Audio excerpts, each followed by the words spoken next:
So let's move on to another form of authentication, which is very often used both in networks at home, in cafes, and also sometimes in the enterprise environment, although, as we will learn shortly, it probably really shouldn't.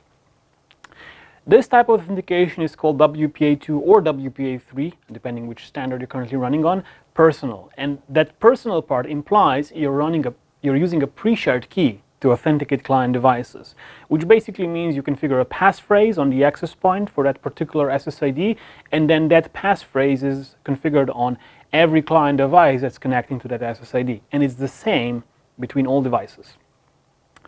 The PSK can be 8 to 63 characters long. The longer the better, the higher the entropy of the password, the better. However, for the ease of use, often we see very short passwords configured. And why is that a bad thing? Because one of the common attacks against this type of authentication is called an offline dictionary attacks. And the way it works is an attacker would come into your network, passively gather data, passively record the data that's happening over the air, and then they would leave and go home. At home, what they would try to do is they would try different combinations from a dictionary file. Dictionary files are usually long lists of strings that are commonly used in passwords, and then they try different combinations of those strings. And in theory, if you have enough time and enough processing power, eventually you will always be able to crack that password. Now, the more complex the password, the longer the password, the more entropy the password has, the longer it's going to take for the attacker to break it. If you're using a 63-character password with a lot of entropy, probably won't happen for a couple of hundred of years. But if you're using either a very short password, 8 characters, or if you're using a password with known words like password 123 or admin 123456, it's possible that that password is going to be cracked within a day or less.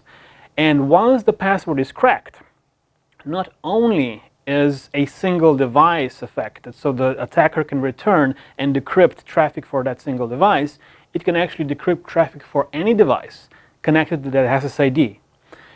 And that is not something that you want. So for that reason, WPA2 Personal should not be deployed in enterprise scenarios. It's only meant to be used in home environments, maybe Soho small home offices, maybe in cafes, but even in cafes and common areas where different people share access to the Wi-Fi, it's probably not the most secure way of authenticating. So just as a tip, use a VPN client whenever you're doing anything sensitive on any public network, regardless of how it's secured.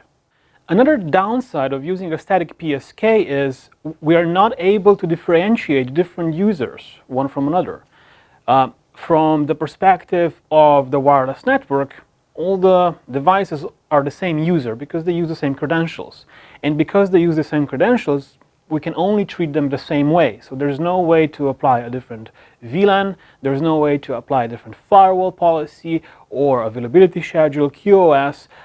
You'd have to create another SSID to be able to differentiate and apply different access control settings. And as you will probably know from the wireless theory, the more SSIDs you create, the more overhead you create in your network, because every SSID you spin up will require management traffic. So management traffic over the air, which is usually transmitted at very low data rates.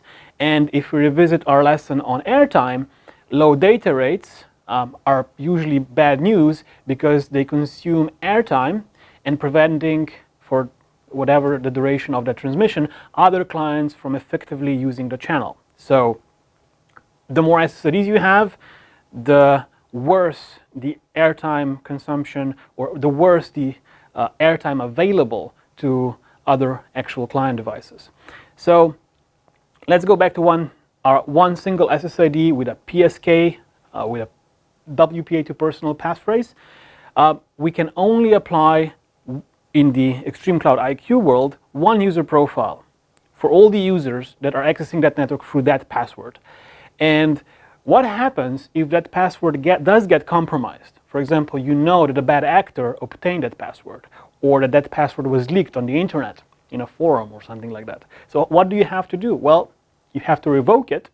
And what happens on all of the devices? The password needs to be changed as well. And to be able to change it, you again have to redistribute that password to everybody, again, immediately creating the risk of it being compromised. So it's an endless circle of changing the password, going from what you think is a secure network to an unsecure network pretty quickly. And that's, again, one of the reasons why this type of authentication shouldn't really be used in an enterprise setting.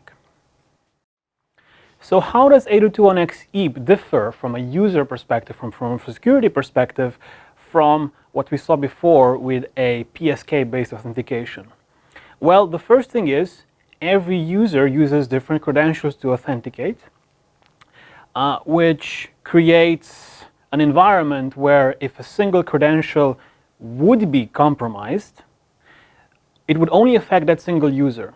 Now, one other thing that happens is the way the PMK is generated from the radius server, it's going to be unique on a per user per session basis, whereas a static PSK is going to be persistent between different sessions. This creates a much more dynamic environment when we talk about over-the-air encryption.